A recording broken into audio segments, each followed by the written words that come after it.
There is absolutely no difference between me and others, except in my knowing myself as I am.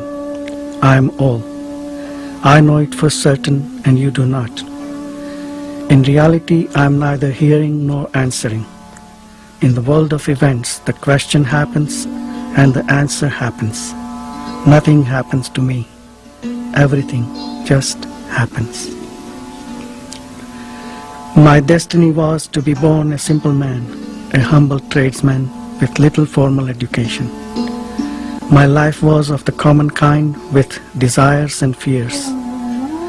When through faith in my teacher and obedience to his words, I realized my true being, I left behind my human nature to look after itself until its destiny is exhausted.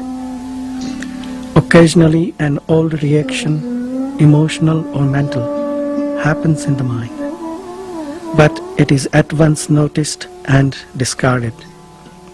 After all, as long as one is burdened with a personality, one is exposed to its idiosyncrasies and habits. When I met my Guru, he told me, "You are not what you take yourself to be. Find out what you are. Watch the sense I am. Find your real self." I obeyed him because I trusted him. I did as he told me. All my spare time I would spend looking at myself in silence. And what a difference it made, and how soon. It took me only 3 years to realize my true nature. My Guru died soon after I met him, but it made no difference.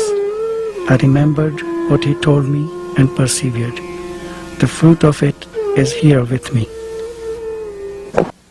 A visitor asked Maharaj why realization of one's true nature is so important.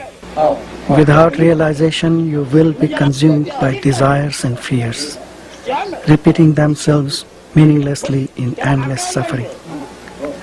Most of the people do not know that there can be an end to pain, but once they have heard the good news, obviously going beyond all strife and struggle is the most urgent task that can be. You know that you can be free, and now it is up to you.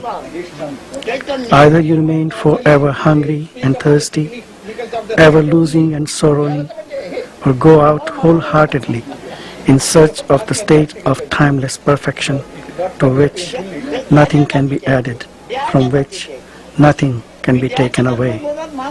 In it, all desires and fears are absent, not because they were given up, but because they have lost their meaning. Seekers who visited Maharaj wanted to know how they too could come to this awareness. How do you go about finding anything?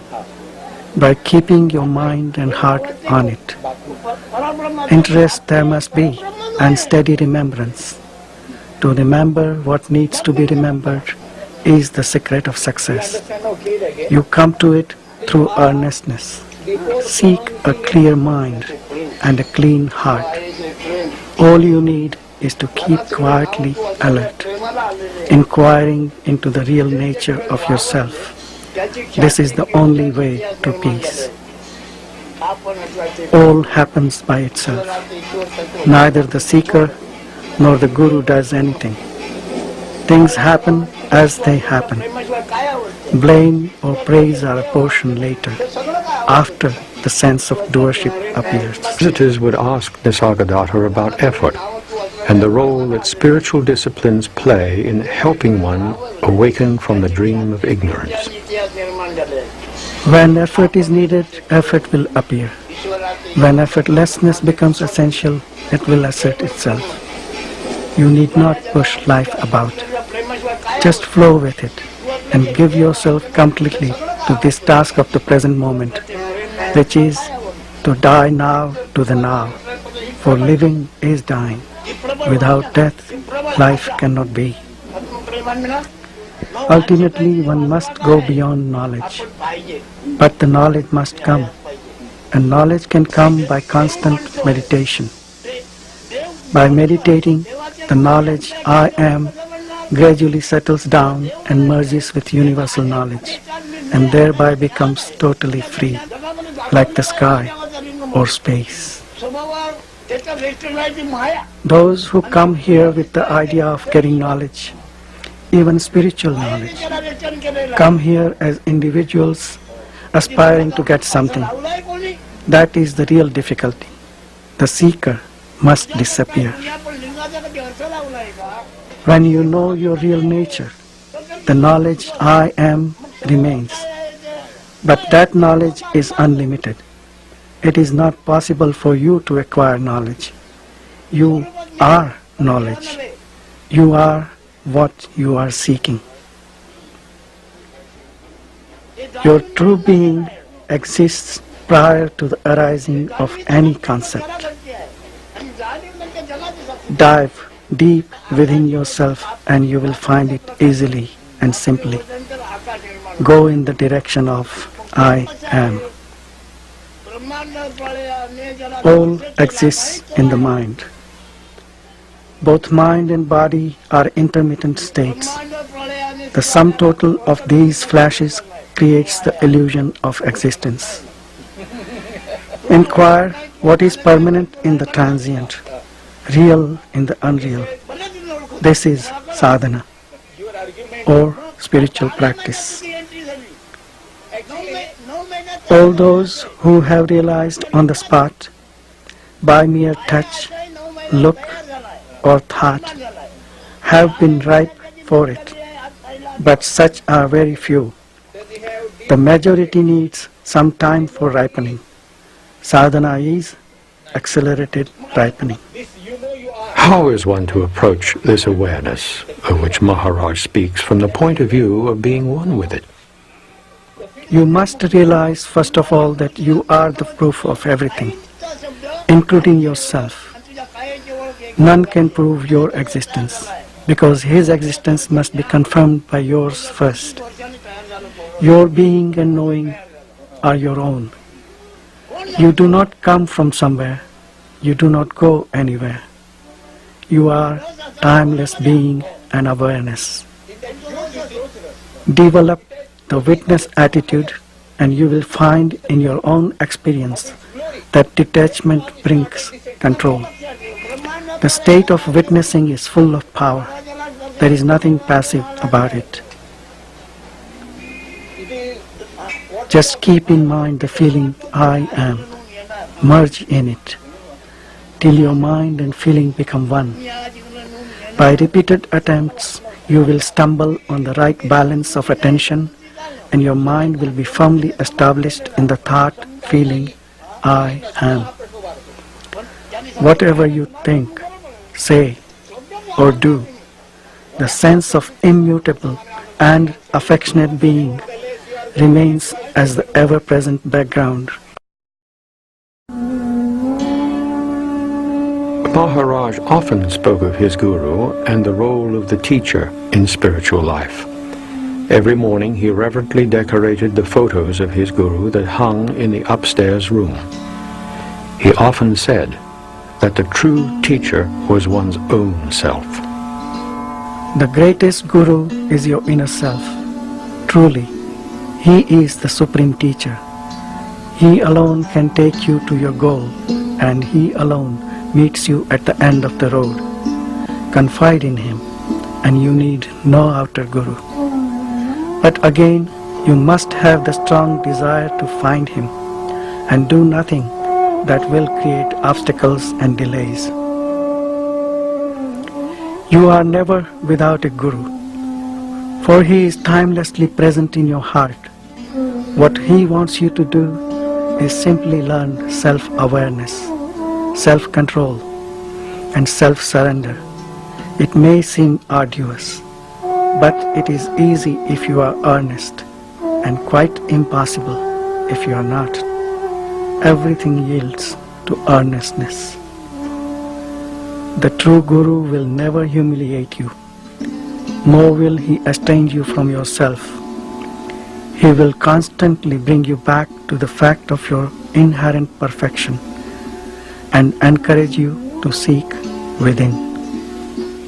Nissargadartta referred to the illusory sense of being, traditionally called the ego, as the I amness. He says that to find the source of this I amness and fully understand it as nothing more than a conceptual idea of oneself is the way to self-realization and wholeness. Maharaj asks the seeker to be in the state which is prior to the experience of I amness. The concept I am comes spontaneously and goes spontaneously. Amazingly, when it appears, it is accepted as real. All subsequent misconceptions arise from that feeling of reality in the I amness. The moment the feeling I am appears, the world also appears. Any image you have of yourself is not true. True knowledge is to abide in your own self. The teachings of Maharaj move our awareness from the I amness, this sense of separate identity, to a non-dualistic state of oneness with the Absolute, which is our real nature. Visitors asked for clarification concerning this state of emptiness. I mean, free of all content.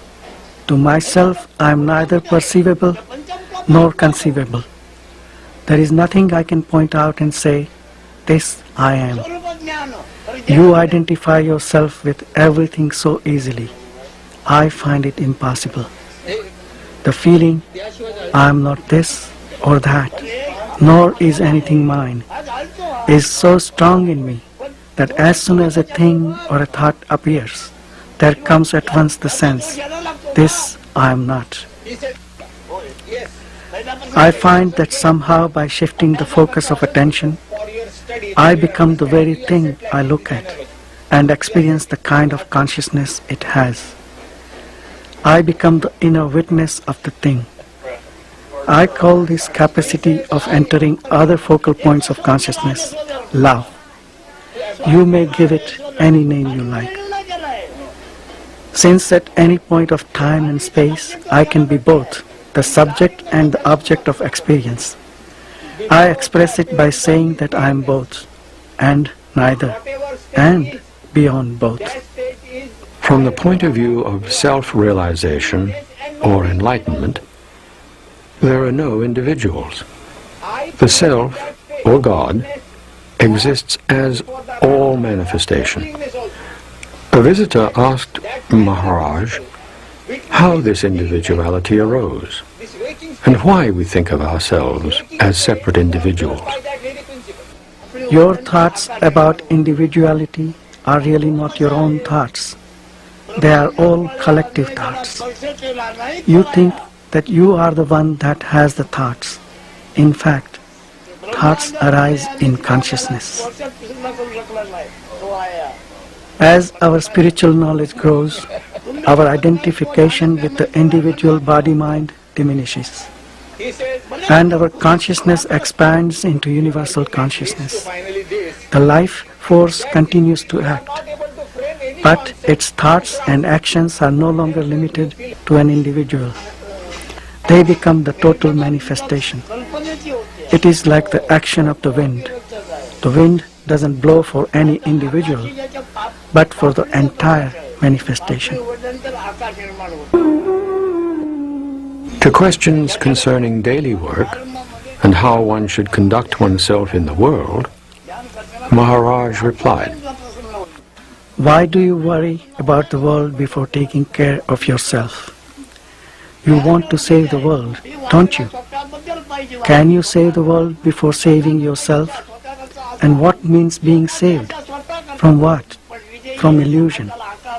Salvation is to see things as they already are. Keep quiet. Do your work in the world, but inwardly keep quiet. Then all will come to you. Do not rely on your work for realization. It may profit others, but not you. Your hope lies in keeping silent in your mind and quiet in your heart. By all means, attend to your duties. Action in which you are not emotionally involved and which is beneficial and does not cause suffering will not bind you. You may be engaged in several directions and work with enormous zest, yet remain inwardly free and quiet with a mirror-like mind which reflects all without being affected. The unexpected is bound to happen, while the anticipated may never come. All is because you are. Grasp this point firmly and deeply and dwell on it repeatedly. To realize this as absolutely true is liberation. The one who has fully investigated himself, the one who has come to understand, will never try to interfere in the play of consciousness. There is no creator with a vast intellect as such. All this play is going on spontaneously. There is no intellect behind it, so don't try to impose yours to bring about any change. Leave it alone. Your intellect is a subsequent product of this process. So how can your intellect take charge of or even evaluate the whole creation?